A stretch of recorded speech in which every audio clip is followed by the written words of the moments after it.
নমস্কার বন্ধুরা। ফ্ল্যাট কেনার সময় অবৈধ নির্মাণ থেকে নিজেকে বাঁচানোর জন্য কয়েকটি গুরুত্বপূর্ণ টিপস আজকের এই ভিডিওতে। নাম্বার ওয়ান, প্রকল্পের অনুমোদন যাচাই করুন। যেমন স্যাংশন প্ল্যান এবং প্রকল্পের সমস্ত অনুমোদিত নথিগুলো চেক করে নিন। দ্বিতীয়ত, প্রকল্পটি রিয়েল এস্টেট রেগুলেটরি অথরিটিতে রেজিস্টার্ড কিনা তা কিন্তু অবশ্যই একবার নিশ্চিত করুন। নেক্সট, জমির টাইটেল ডিড এবং ল্যান্ড ইউজ অর্থাৎ ব্যবহারের ধরন কিন্তু যাচাই করতে একদম ভুলবেন না।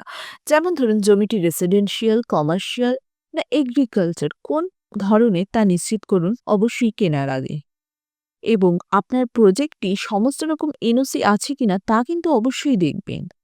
এছাড়া প্রজেকশন সার্টিফিকেট, সিসি সার্টিফিকেট অর্থাৎ কমপ্লিটেশন সার্টিফিকেট গ্রহণ করুন আপনার ডেভেলপার বা বিল্ডার্সের থেকে। ঠিক ফ্ল্যাট কেনার আগেই কিন্তু এই সমস্ত জিনিসগুলো করতে হবে। এছাড়া অতি অবশ্যই রেজিস্টার্ড ডেভেলপার এবং বিল্ডারদের কাছ থেকেই ফ্ল্যাট কেনার চেষ্টা করে। ধন্যবাদ।